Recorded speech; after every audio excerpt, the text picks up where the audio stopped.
posibilidad ng tagumpay o kabiguan, ng ligaya o lungkot. Kaya marapat lamang natanggapin si Jesus bilang tagapagligtas at Panginoon. At matapos yun ay panariwain ang katapatan at paglapit sa Kanya bawat araw o day by day. Ang day by day ay naglalayong umalalay sa pang-araw-araw na pamumuhay. Narito po si Kuya Ed Lapis sa mensaheng pinamagatang Do not kill yourself with worry.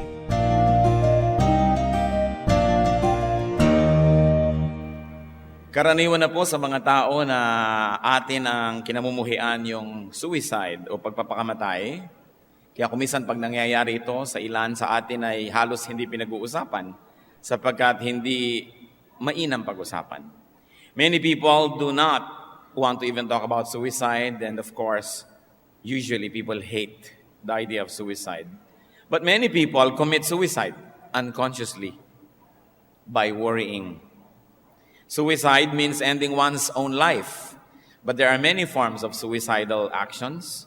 And to take life away from life, kung alisan natin ang kulay ng buhay, ng siglaang buhay, ay para na rin tayong nagpakamatay. Ang isa pong sinabi ng Panginoon na talagang lagi kong inaalala, napakahalagang alalahanin, sinabi sa John 10:10, I have come that they may have life and have it to the full. Ang intensyon ng Diyos, ang intensyon po ng Panginoon sa atin ay magkaroon tayo ng buhay at isang punong-punong buhay, buhay na masagana, masaya, makulay, makabuluhan. Subalit, sa pandaraya ng kaaway at kumisan sa ating pagpapabaya, hindi natin alam, tayo na mismo ang kumikitil sa sarili nating buhay. Ang ating pong pamagat ng pag-aaral ngayon, do not kill yourself with worry. Heavenly Father, we thank you for your goodness, for your kindness, and never-ending mercies.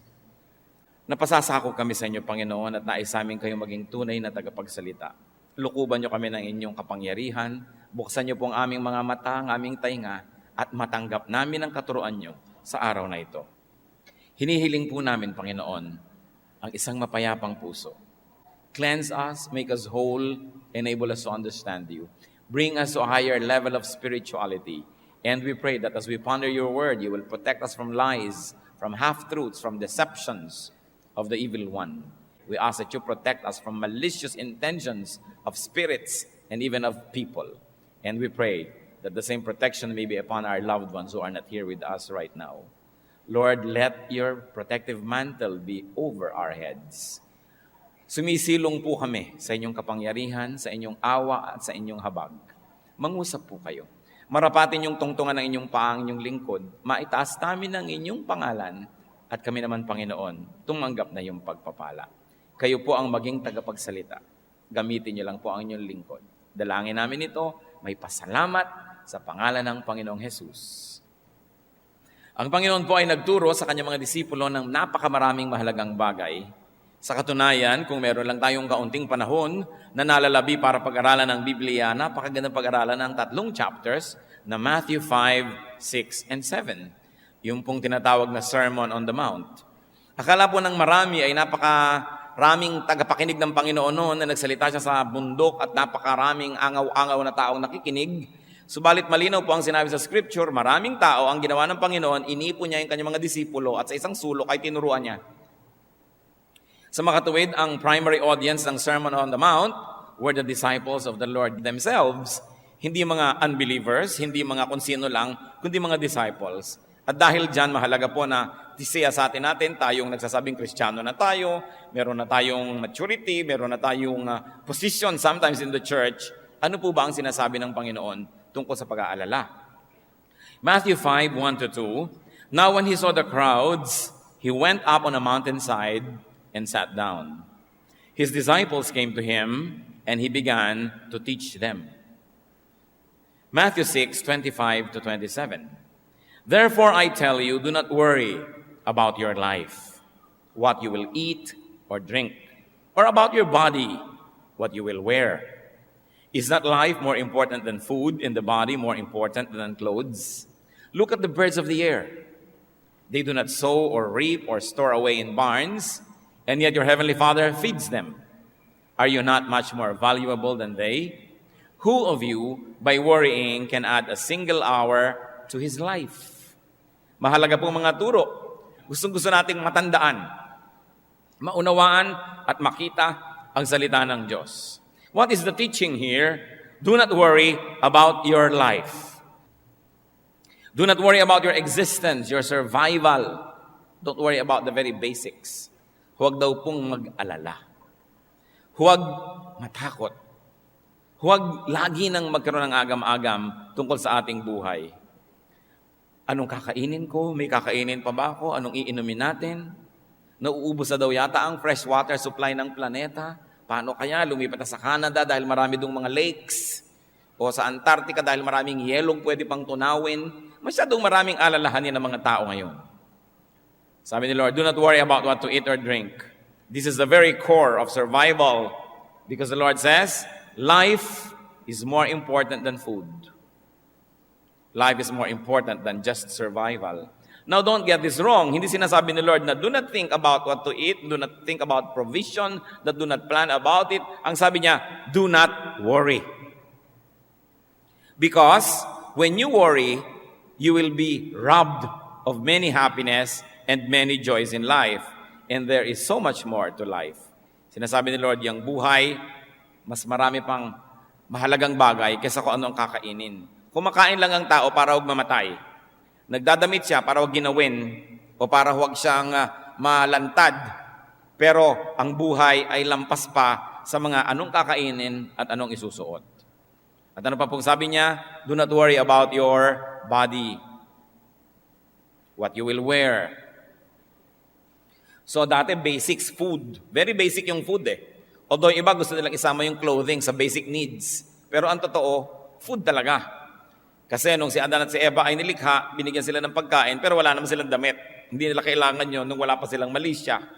At maganda pa ang klima ng planeta, hindi pa nasisira ang nature, kaya hindi nila kailangan ng protection. But then secondarily, you need clothing. So, iba't ibang level ng need ang sinabi ni Lord dito, the very basic, and then the secondary, or the second most basic. But He says, your body is much more valuable than what it wears, than what you put on it. At ano po ang logic? Ano ang rason? Ano ang katwiran? Kung bakit sinasabi ng Panginoon na huwag mag-alala kung anong kakainin at dadamtin? Because God feeds and God takes care of the birds. God takes care of creation. And therefore, God will take care of you. God will feed you. Ano po sinasabi dyan?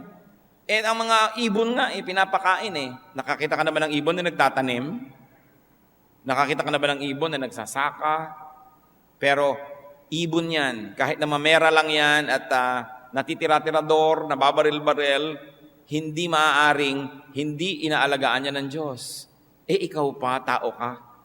Yun ang logic. Iba yung alam, iba yung pinaniniwalaan ng salita ng Diyos, iba yung pinanghahawakan, at iba yung nagkakaroon tuloy ng kapayapaan dahil nagtitiwala tayo sa salita ng Diyos. We are not here to educate one another on the words of God. Most of these things we already know. But we are here to continue to ask God to help us understand it so we can live by the words of God. Dahil ang sabi ni Lord kay Satan, man does not live by bread alone, but by every word that comes from the mouth of God. Na ang tunay nating pagkain, ang tunay nating ikalalakas, ikalulusog, yung salita ng Diyos. Salita na hindi lang nadidinig, hindi na may memorya, kundi salita na nagkakaroon ng buhay kung ating ipinamumuhay. What else is the logic? One, that God will take care of us. Second, that worrying cannot extend life. Hindi naman nadadagdagan talaga yung haba ng buhay kung mapag-alala tayo, umiiksi pa nga. Hindi naman nadadagdagan ng kasiyahan kung mapag-alala tayo, nababawasan pa nga. Matthew 6:28-30. And why do you worry about clothes? See how the lilies of the field grow. They do not labor or spin. Yet I tell you that not even Solomon in all his splendor was dressed like one of these. If that is how God clothes the grass of the field, which is here today and tomorrow is thrown into the fire, will He not much more clothe you, O you of little faith? Napakalinaw naman. Bakit ka nga nag-aalala tungkol sa isang dadamit? Tingnan nyo ang mga bulaklak, ang mga damo na namumulaklak sa parang hindi naman sila naghahabi ng tela, hindi sila nagdidisenyo, nagbuburda, hindi sila nag-paint ng mga tela. Pero tingnan mo kung paano sila damtan ng Diyos. Kahit si Solomon, na pagkarangya-rangya ng mga isinuot, hindi man lamang nadaig ni Solomon ang mga bulaklak na nilikha ng Diyos. At sabi niya, kung yung mga bulaklak lang at damo-damo, buhay na buhay ngayon pero bukas ay lanta na at susunugin na, pinag-iisipan pa ng Diyos na damitan ng magandang kulay, magandang disenyo. Ikaw pa ba na mahaba ang buhay? Ikaw pa ba na may panghabang panahon na buhay? Ikaw pa ba na nilikha sa wangis ng Diyos? At ikaw pa ba na dahilan kung bakit ang anak ng Diyos ay namatay sa krus ng Kalbaryo? Ikaw pa kaya ang hindi damitan? So, Jesus says, don't worry about these things. Because worrying cannot make one look beautiful. Sa katunayan, nakakapagpapangit pa nga yung pagpapaalala. Kaya nakikita niyo po yung mga lalaking magandang mag-alaga ng kanilang mga may bahay. Aba, magagandang mga may bahay. Para mga sariwang-sariwang ubas. Pero pagka ang may bahay ay mukhang pasas, ang sisihin niyo yung asawa. Hindi mo yata inaalagaan ng puri. Hindi mo yata inaalagaan na magtiwala siya at huwag siya mag-alala. Kung wala ka, kaya na yan, nagkanda, tuyot-tuyot na. Pero ang tao pag inaalagaan, gumaganda. Ang napakalakas mo magpapangit pag-aalala. Kaya sabi ng Panginoon, huwag kayong mag-alala. Kaya po kung minsan merong tao, hindi mo naman kilala, sasabihin ba, siguro sister o brother natin yan. Bakit? Kasi mukhang Christian eh. Ano ba itsura ng Christian? Tingnan nyo nga katabi nyo. Ano nga ba itsura ng Kristiyano? Yung bang meron kang hindi maipaliwanag na ningning ng kanyang mata, payapa ang kanyang loob, kahit siguro wala siyang pera, kahit may sakit din siya, pero dahil sa pagtitiwala sa Diyos, kitang-kita mo na matining ang loob. Napakahalaga na nakikita sa ating mukha yun. Subalit ang pag-aalala, inaagaw yan sa atin. It is God who gives beauty. It is not what we wear. Although it helps. Pero hindi kayang takpan ng damit o make-up ng isang malungkot na puso. Hindi kayang ikubli ng kahit anong maskara ang mapait na kalooban ng isang tao. Kaya ang mahalaga, magtiwala sa Diyos, lumapit sa Diyos. At ano pa po ang sinasabi ng Panginoon diyan? That God will take care of you, that God will feed you, and that God will in fact clothe you. That God will make you presentable, beautiful, handsome. And that worrying accomplishes nothing. Matthew 6:31 to 32. So do not worry, saying, what shall we eat? Or what shall we drink? Or what shall we wear? For pagans, nasa na? For pagans run after all these things, and your heavenly Father knows that you need them. Sabi niya, huwag kayong mag-alala sa mga bagay na yan. Because worrying is for godless people. Sabi niya, this is for pagans. Ang pag-alala, hindi bagay sa mga anak ng Diyos. Bagay lang ito sa mga pagano na hindi nakakakilala sa totoong Diyos. Bagay lang ito sa mga tao na tumatawag sa mga Diyos-Diyosan. Bagay lang ito sa mga tao na hindi kilala ang kanilang Diyos. Pero sabi, kung anak kayo ng Diyos, hindi bagay sa inyo ang mag-alala. Parang wala namang kayong Diyos. Parang wala tayong Ama sa langit. Parang wala tayong tagapagligtas. Parang walang banal na espiritu na umaalo sa ating mga lumbay, na sumasama sa ating mga pag-iisa. Kaya ang anak ng Diyos ay talagang hindi nag-iisa kahit kailanman sapagkat ang Diyos ay tumatahan sa ating puso, hindi lang doon sa templo sa Israel, hindi lang sa mga templong gawa ng kamay, kundi sa puso ng mananampalataya. Kaya sabi, bakit ka mag-aalala? Nakita niyo po ang pinakamalaking redemption plan, ang pinakamalaking rescue plan in all human history, in all cosmic history, that God became a man to save us from sin. Ideya ba natin yon? Tayo ba ang nagsabi sa Diyos na, Diyos, magkatawang tao naman kayo, akuin nyo lahat ng aking mga kasalanan, akuin nyo lahat ng aking mga kakulangan, at yung lahat ng kaparusahang dapat kong tanggapin, pakitanggap nyo nga. At pagkatapos na matanggap nyo yon, pakibigay nyo sa akin na inyong kabanalan, para kami ang maging banal at kayong maparusahan, para kami maligtas. Bayaran nyo nga lahat ng utang namin. Ideya ba natin yan? Hindi. Yan po ay pakana ng Diyos. Ideya ng Diyos. At kung ang Diyos ay nag-isip na siya ay magkakatawang tao para bayaran ang ating mga kasalanan, kailangan pa ba natin siyang himukin na maging mabuti? Kailangan pa ba natin siyang himukin na magbigay ng pagkain, magbigay ng mga kailangan natin? Kung ang kanyang buhay ay ibinigay na niya sa atin. Kaya napakasimpleng bagay ito. Hindi na natin hinahangad na magkaroon pa tayo ng napaka-sophisticated na pag-aaral ngayon. Balikan lang natin kung ano yung simple, unawain ito, namnamin at ipamuhay, at napakalaki ng bigat na mawawala na ating mga dala-dala araw-araw, mga alalahanin, mga pag-iisip. What are the steps to freedom from worry? Salamat na lamang at hindi lang sinabi ng Panginoon na huwag kayong mag-alala, tapos tinigilan na niya. Itinuro niya kung paano masusunod ang kanyang utos na huwag mag-alala. Sapagkat utos din ang ibinigay niya. Matthew 6:33-34. But seek first His kingdom and His righteousness, and all these things will be given to you as well. Hindi naman pala niya binabaliwala yung damit. Baka magdatingan kay next week, walang suot. Hindi naman niya binabaliwala yung kumain tayo ng masarap at magplano ng mga kakainin. Ang sinasabi niya, hindi ka nabubuhay para mag-alala tungkol sa mga bagay na yan. Problema ko yan eh. Ako ang Diyos, ako ang Creator, ako ang Provider. Ang problemahin mo, eto. Unahin mo ang kaharian ng Diyos at ang kanyang katuwiran. Yan ang atupagin mo sa buhay. At pag inatupag mo yan, sabi niya, lahat nitong inaalala mo, idadagdag ko lang yan sa iyo. Dagdag lang yan eh. Hindi yan ang mahalaga. Icing lang yan. Hindi yan ang tunay. Sabi niya, bakit mo inaalala ang pagkain? Ba't inaalala mong iinumin? Kaya mo mag-create ng pagkain? Kahit kaya mong magtanim ng buto, ikaw bang nagpapatubo dyan, nagpapalabas ng ugat ng mga dahon? Ikaw ba ang sinasabi mong ganito ang mangyayari? Bakit ang mga buto, pare-parehong lupa ang tinamna, nagiging chiko yung isa, nagiging mangga yung isa, iba-iba yung lasa, may maasim, may matamis, may pula, may puti. Kaya mo ba yan? Kaya nyo ba? Hindi pala, ba't yung ngayon inaalala? Yung unahin ng Diyos, sundin siya, kaya ba natin yon? Yes, by God's grace we can. Yun ang unahin. Pambihira naman ikaw sabi ng Diyos. Yung hindi mo kaya, pinoproblema mo, kaya hindi matapos-tapos ang problema mo. Etong kaya mo. Kasi hindi naman mag-uutos ang Diyos kung di natin kaya. Kung hindi niya tayo bibigyan ng kakayanan na sundin. Unahin mo ang kanyang kaharian. Unahin mo ang kanyang katuwiran.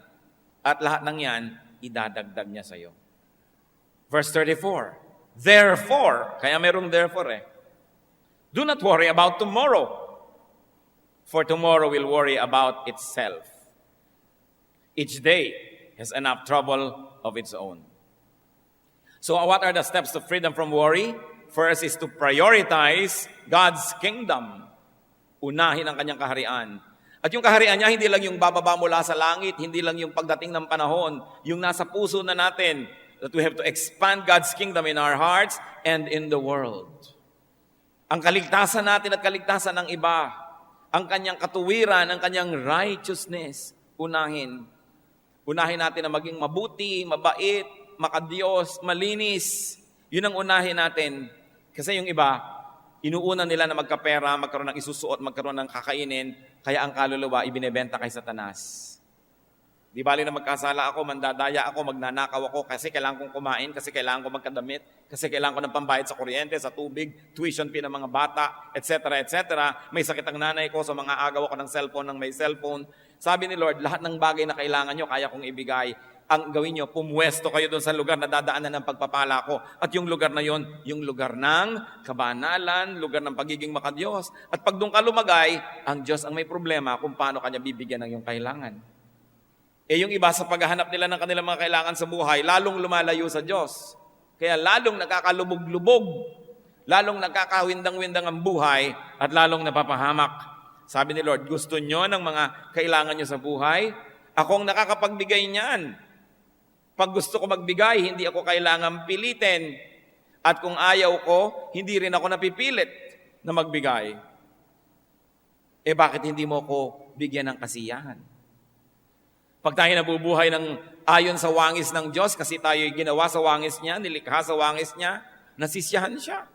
At kung nasisiyahan ba ang Diyos, napakahirap para sa Kanya na mag-blow out. Napakahirap pa sa Kanya na magbigay ng mga gusto niyang ibigay sa atin. Kaya ang dapat nating unahin, masiyahan ang Diyos sa ating pag-iisip, pananalita at pamumuhay. At pagkatapos, siya ang may problema kung paano tayo papakanin. Parang mga anak, pinag-aaral ka ng magulang mo, ang problemahin mo ay mag-aaral kang mabuti, ipasa mo ang iyong mga subjects, huwag kang mag-drugs, huwag kang mag-premarital sex, huwag kang nobyo-nobyo agad ang inaasikaso. Yun ang problemahin mo. At yung magulang mo naman, ang problema ng ipangbabayad mo sa school, kakainin mo, ibabayad sa kuryente na ginagamit mo sa mga ilaw mo sa bahay. Kasi mayroon tayong ganong role. Ang role ng Ama is to provide for us. Ang role natin, sumunod. Sumunod. Bigyan siya ng kasiyahan. At sabi, all these things will be added unto you. Why? Because you have placed yourself under God's governance, under God's economy, under God's care. Pag tayo po nagpakabuti, sa negosyo, fair ka, di ka nandadaya. Empleyado ka, di mo dinadaya ang iyong employer. Employer ka, hindi mo dinadaya ang iyong mga empleyado. Sasabihin ng logic ng mundo, ay, lugi ka. Because you can get more by cheating. Pero pag sumunod po tayo sa Diyos, inuna natin ang Kanyang kabutihan, ang totoo nun, ang ginagawa natin ay nagpapasakop tayo sa Kanya. Meron ba kayong mga alaga sa bahay? Sino sa inyo may mga alagang aso? Yan. Sino may mga alagang pusa? Sino may alagang ibang hayop pa? O, pagka po ba sila yung umiiyak at gustong kumain, binubugbog nyo? Hindi. Kumisa nga yung ribbon ng aso, ribbon din ng amo eh. Kung ano yung suot ng amo, suot ng aso rin. Pagka ba yung pet ninyo ay nagiginaw, lalo nyo binubusan ng yelo? Pagka ba may ibon na dumapo sa inyong bintana dahil may bagyo at sira-sira ang pakpak niya, sabi niyo, ay, mahina ang ibong to, ano gagawin nyo? Dudurugin mong ibon? Hindi. Aalagaan mo dahil dumapo sa iyong bintana, nagpapaampon sa iyo. Sa palagay nyo, anong gagawin ng Diyos kung sa Kanya tayo nagpapaampon? Kakawawain ba tayo? Dahil sumusunod ka sa akin, masyadong honest ka sa negosyo, pwes, malulugi ka. Ganon kaya yon? Dahil hindi ka nandadaya, hindi mo ginagaya yung ginagawa ng iba na mabilis kumita, lagot ka, kawawa ka sa akin. Yun kaya ang gagawin ng Diyos? Hindi. Kung inaalagaan natin ang mga hayop, maski tayo ay tao at taong makasalanan, marunong tayo mag-alaga ng mga nagpapaampon sa atin, nagpapakupkop at nagpapaalaga. Diyos pa kaya ang hindi mag-alaga sa nagpapakupkop sa Kanya. Kaya ang dapat nating unahin sa buhay, to surrender to God. To seek God's protection and to live by God's decrees. Because God is an infinitely better, in fact, He is the best keeper. Hindi ka pwedeng malugi dahil sumunod ka sa Diyos. How else do you step away from worry? Do not fast forward life's concerns. Yung kasing fast forward, hindi pa dumadating doon, pwede mo na i-forward yung tape, yung pelikula, kahit ano. Pero ang tinuturo po sa atin is to tackle only immediate concerns. Because today's grace is good only for today's needs. Tomorrow's troubles will be allotted God's grace tomorrow. Do not extend God's grace for today to tomorrow's issues. Ano po ang katuruan ng Panginoon? Binibigyan kita ng lakas para sa mga ipinapagawa ko sa iyo ngayon. Binibigyan kita ng kakayahan para sa mga dapat mong magawa ngayon. Kaya ka nang hihina. Yung ibinibigay ko sa yung lakas na pang ngayon, fina-fast forward mo na sa problema bukas, sa problema sa Miyerkules, sa problema sa next month, sa next year. Kaya yung lakas na pang ngayon, dapat sana'y sapat, kinakapos, kasi konti na lang itinitira mo, iminumudmud mo na doon sa mga problemang di pa dumarating. Matthew 6:11, ang turo niya, give us today our daily bread. Kung ano lang po ang kailangan ko ngayon, yun lang po ang ibigay niyo sa akin. Nakita niyo po itong nagpaulan ng mana o tinapay mula sa langit ang Diyos? Ang bilin niya sa mga tao, ipunin nyo lang yung kailangan nyo para sa araw na to. Yung iba hindi nagtitiwala. Sabi, ay naku, baka hindi na umulan bukas, baka wala ng mana bukas, be wise. So ang ginawa nila, nag-ipon sila ng higit sa kanilang kailangan. Nakita nila, biglang inuod, nabulok. At sabi ng Diyos, bakit may mga nabubulok na mga mana sa inyong mga tent? Kasi kumuha kami ng pambukas Di ba sabi ko na nga, kunin nyo lang yung pang ngayon. Paano kung bukas, wala kayo dyan? Actually, maraming tao, ganun ngayon ang trato sa Diyos. They spend today's energies for tomorrow's worries. Therefore, it is not enough for tomorrow's worries because it has to share with today's needs. And today's needs don't get enough energy because it shares with tomorrow's needs. Lamentations 3:22-23. Because of the Lord's great love, we are not consumed, for His compassions never fail. They are new every morning. Great is your faithfulness. Sabi, hindi tayo nalilipol, hindi tayo nauubos dahil sa pag-ibig ng Diyos na di nagmamaliw. Ang kanyang pag-ibig ay bago ng bago, araw-araw. Kung tayo po'y lagi mag-aalala, ano mangyayari sa atin? Magiging duwag tayo. Hindi natin magagawa ang mga ipinagagawa sa atin ng Diyos. Paliliitin natin ang paliliitin ng ating ginagawa. Sigon lamang at bagay lamang doon sa maliit na ating pananaw at sa maliit na pananampalataya. Pero kung tayo maduduwag at magtitipid ng magtitipid, yun na lang ang titignan nyo. Sayang ba nagastahan na ang salita ng Diyos ay ipamalita at madinig, hindi lang dito sa loob, kundi pati sa labas? I don't think so. Pero ang dapat nating unahin lagi, sundin ang kalooban ng Diyos. Tayong mabuhay sa kanyang mga katuruan, naniniwala po ako na ang lahat ibibigay niya. Basta tama ang ating intensyon at tayo nananalig.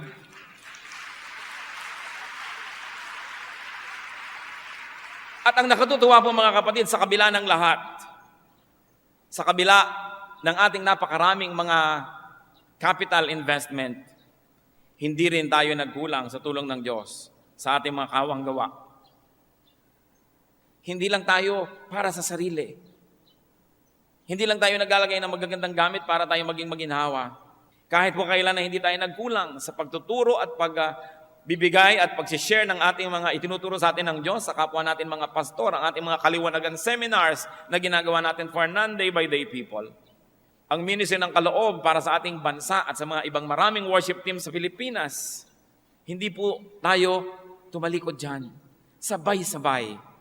Dahil ang Diyos, sinabi niya, seek first His kingdom and His righteousness, and all this will be added to you. Ang mahalaga lang po, hindi tayo nagiging makasarili at hindi tayo nalilibang at nalalasing sapagkat alam natin, malaki ang Diyos natin. Hindi ipaghihirap ng Diyos ang malalaki nating mga proyekto kung ang puso natin ay nakasisiya sa Kanya. Kaya ano pong ginawa natin over these years? We focus on building God's kingdom, on teaching and living in God's righteousness. We spend money airing radio programs across the nations, 2 national stations, several regional stations. Tinutustusan po natin buwan-buwan, madinig ng mga listeners ang mga programa natin. Wala namang mga commercial yan. Wala namang mga, sasabihin mo, hinihingan mo yung mga nakikinig, kundi sila nagkukusang loob at tumutulong. Pero lahat po yan nangyayari because we share God's goodness with us, with the whole body of the Lord, and with our known nation. Kaya kung mag-aalala tayo lagi, paano ba yan? Baka hindi pwede, wala tayong pera, wala tayong budget. Liliit ng liliit ang ating mga pananaw. Liliit ng liliit ang ating mga hakbang at mga pagtatangka. Samantalang sa tulong ng Diyos, ang mga anak niya at ang kanyang iglesia dapat lumago ng lumago ng lumago. Dapat tayo magtiwala. At alam niyo po, ang ating church maraming nagagawa dahil kayo ay nagtitiwala sa Panginoon. Dahil kayo matapat sa pagbibigay sa mga pangangailangan ng iglesia. Dahil kayo ay nakakakita na mainam na magtanim para sa paglago ng kaharian ng Diyos. And over the years, God added all the funds, all the people very especially, and all the things. Meron bang himala? Meron. Tayo, ang isang patunay ng himala ng Diyos. Tingnan ninyo ang inyong paligid. Pinaghihimalaan tayo ng Diyos ng madalas, ang ating mga pangangailangan, ang paggaling ng ating mga karamdaman.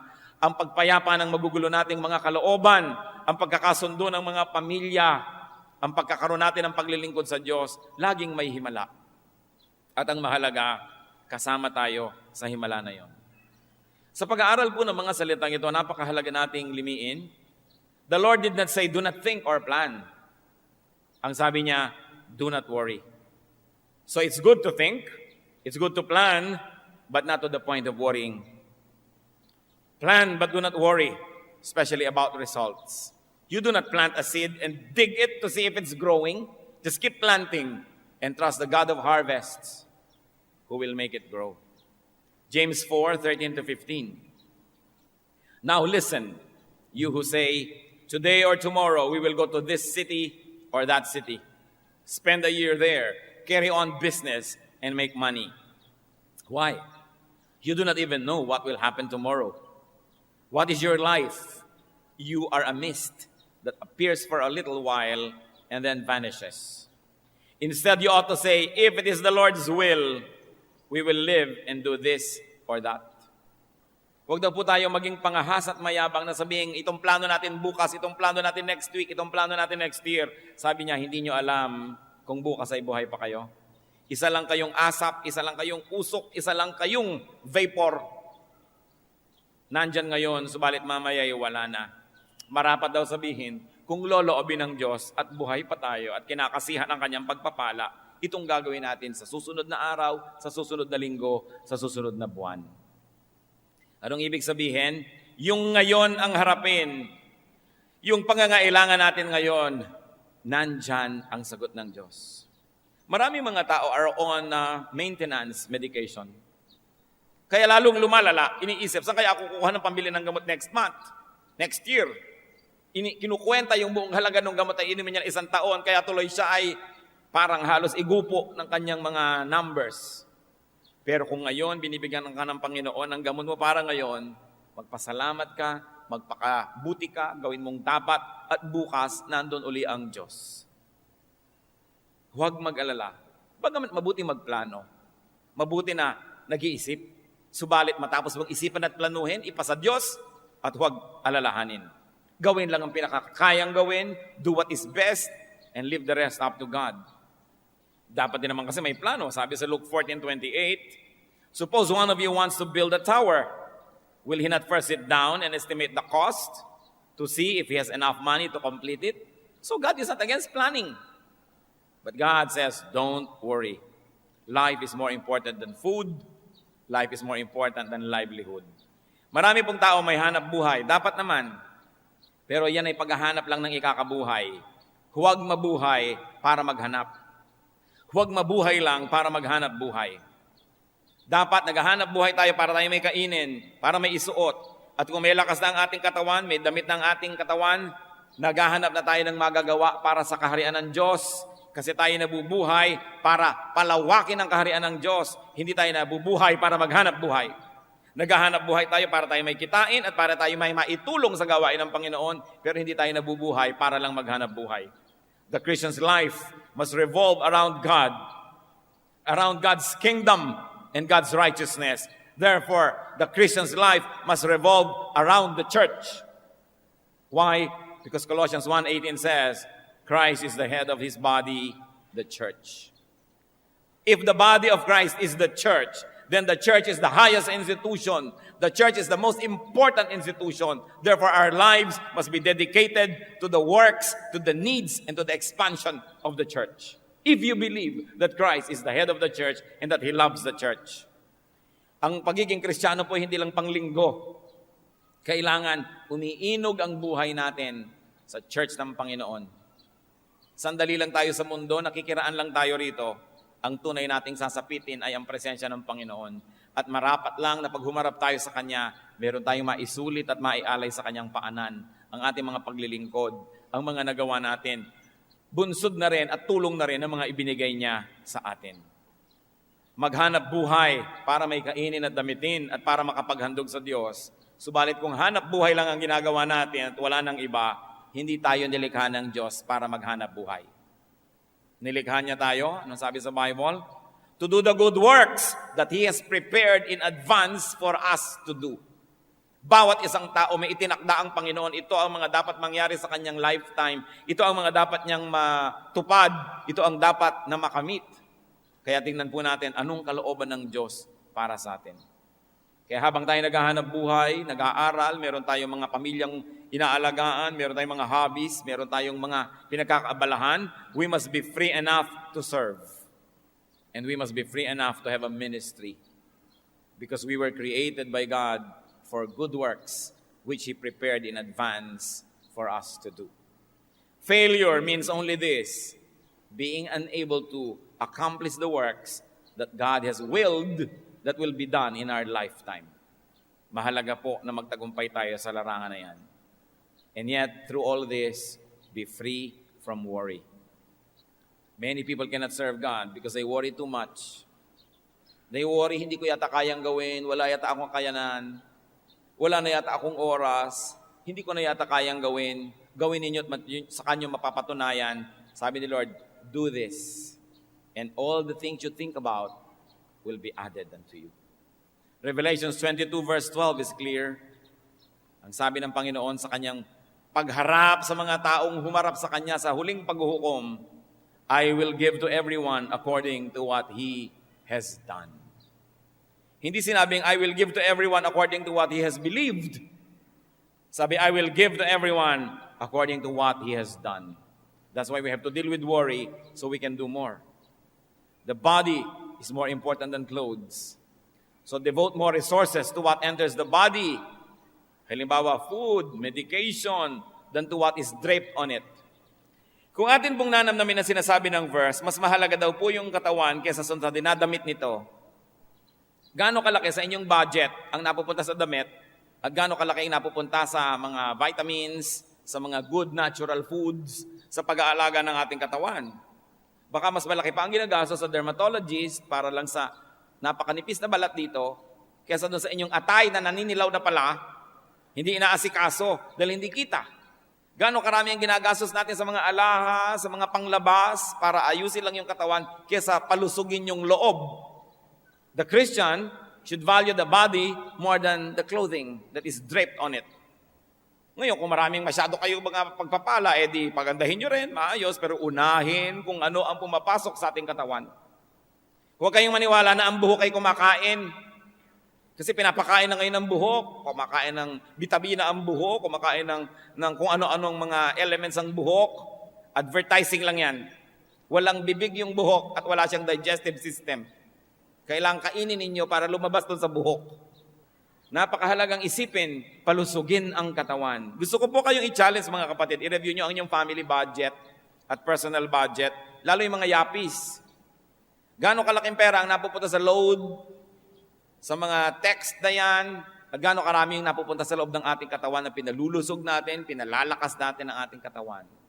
Many people kill themselves to have money. And when they have money, they spend it all just to get well. Kaya ang mahalaga, unahin ang lusog ng katawan. But remember, the Lord did not say neglect your looks. He just said, do not worry about appearances. More than you worry about righteousness or what's inside. Matthew 6:33, but seek first His kingdom and His righteousness, and all these things will be given to you as well. Memoryahin po natin yung Matthew 6:33. Kailangan pa bang i-memorize yan? Yes. Matthew 6:33. Practice nga kayo, sige, pumikit kayo, huwag niyo munang basahin. Pero practice tayo. But seek first His kingdom and His righteousness, and all these things will be given to you as well. O, i-recite nyo nga sa katabi nyo. Siyempre, makikinig muna yung isa, huwag kayo sabay. Okay, 1, 2, 3, go! O, yung kabila naman, yung isa, 1, 2, 3, go! But seek first, tayong sabay-sabay, but seek first His kingdom and His righteousness, and all these things will be given to you as well. Do not worry. Seek God's kingdom and righteousness. And remember who you are.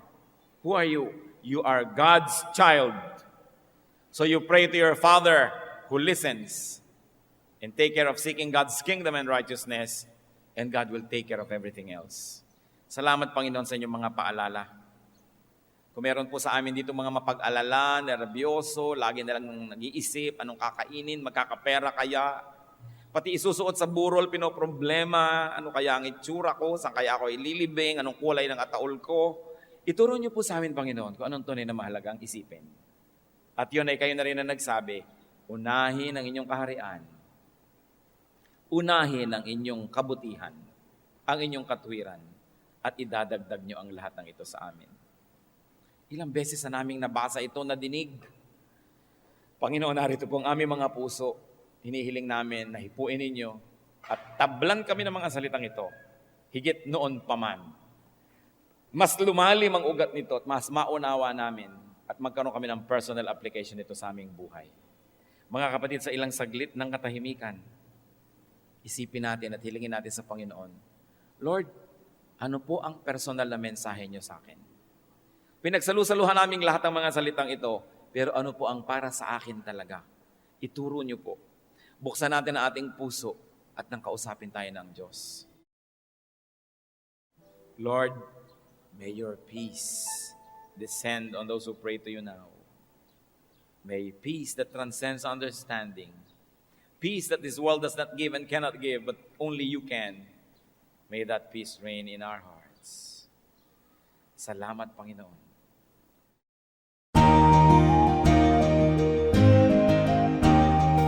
Ang katatapos pong mensahe ni Kuya Ed Lapiz ay pinamagatang,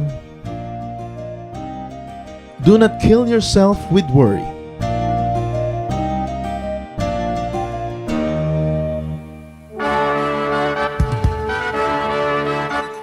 Halina't sama-samang sumamba at magdiwang sa Day by Day Jesus Celebration kasama si Kuya Ed Lapiz.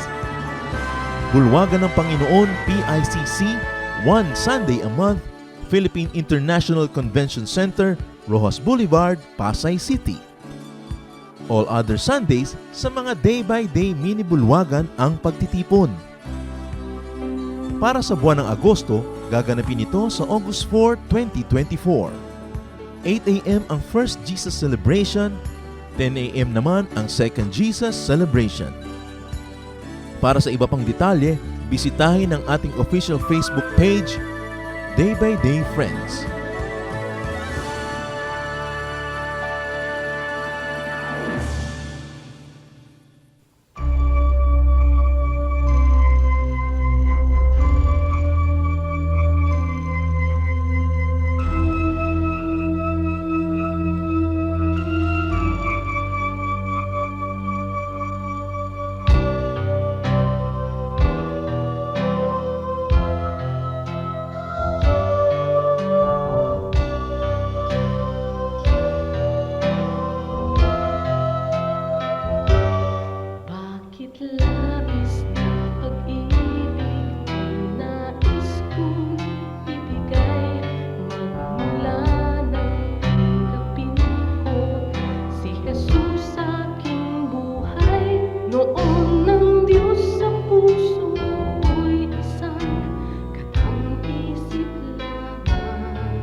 siyang buhay. Noon ng Diyos sa puso'y isang katang isip lamang.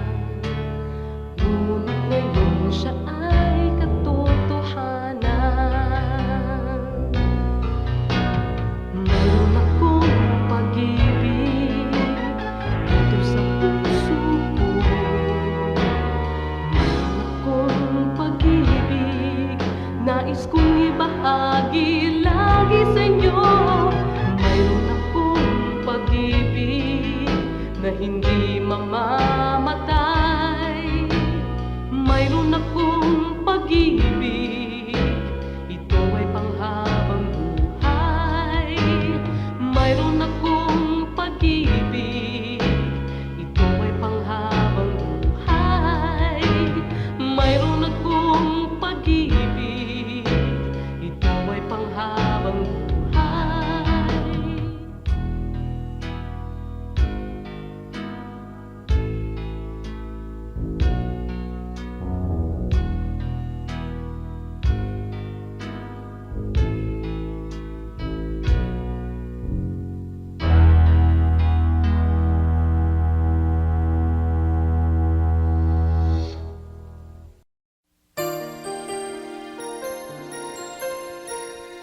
pansamantala, gamit ay panandali ang dulot na tuwa. Bakit kung hayaan ang hatid ay pinsala? Minsan may nais akong kamtin, ang maging tanyag at magningning. Ngunit ang tuwa't galak ay di maging ganap, dahil ang ngiti na nasa akin ay huwag.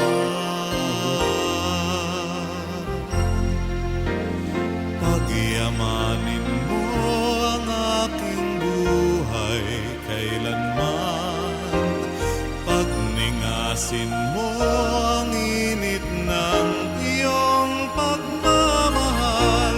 Huwag mang mawalay sa paglingap mong tunay, ang yaman ko'y pag-ibig mong alay.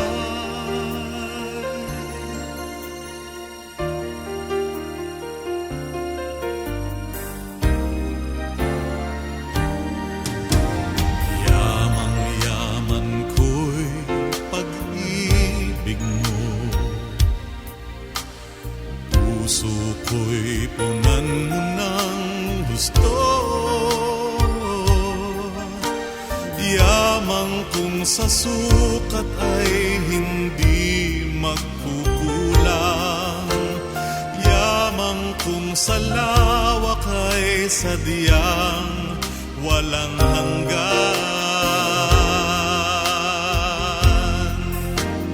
Pagyamanin mo ang aking buhay kailanman, pagningasin mo ang init ng iyong pagmamahal.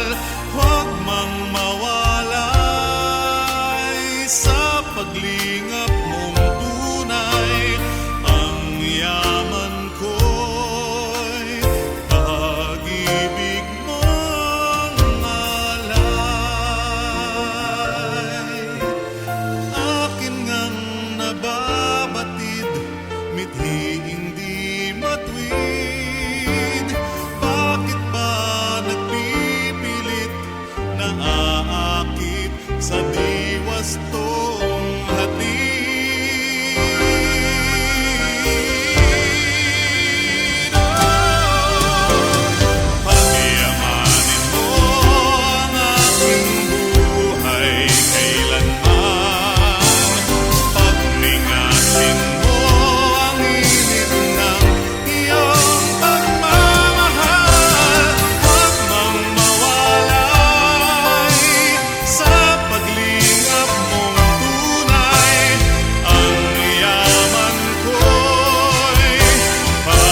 Ay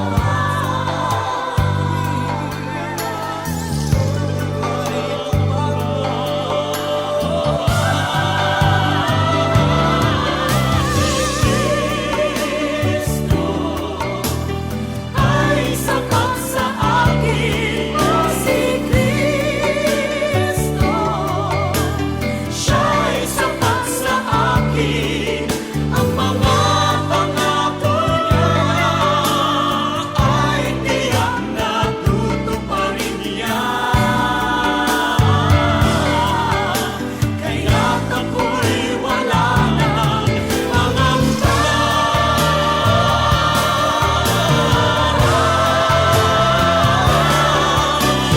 Kristo ay sapat sa akin, si Kristo.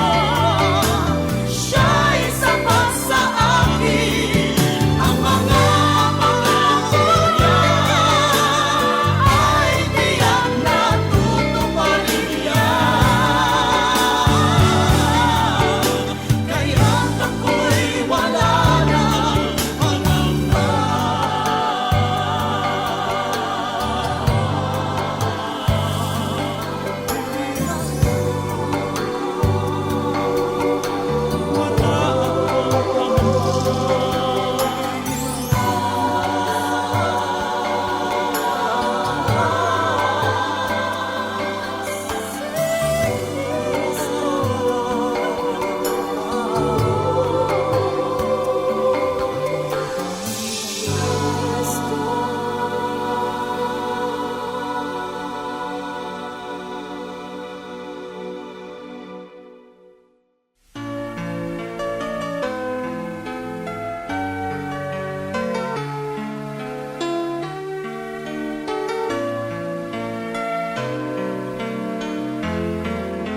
Purihin ka, O Diyos, purihin ka, O Diyos. Purihin ang dakilang ngalan mo, Panginoon. Dahil sa biyaya mo, ako ay naligtas. Pagpapala mo sa akin, hindi magwawakas. Purihin ka, O Diyos.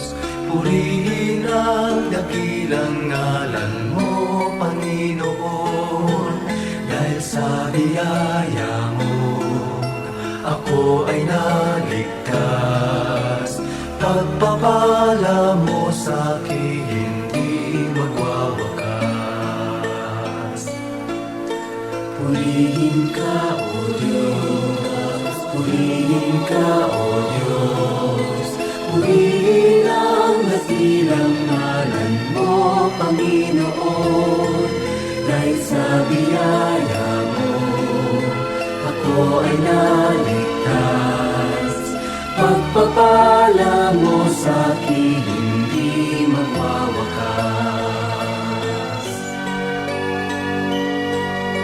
Purihin ka, O Diyos. Purihin ka, O Diyos. Purihin ang dakilang ngalan mo, Panginoon. Dahil sa biyaya mo, ako ay naligtas. Pagpapala mo sa akin, hindi magwawakas. Pagpapala mo sa akin, hindi magwawakas.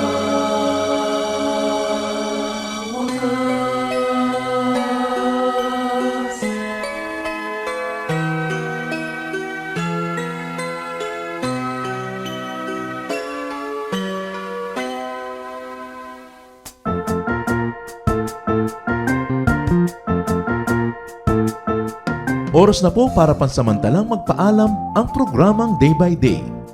Tayo po'y magsama-sama tuwing ika-6 hanggang ika-7 ng umaga, araw-araw.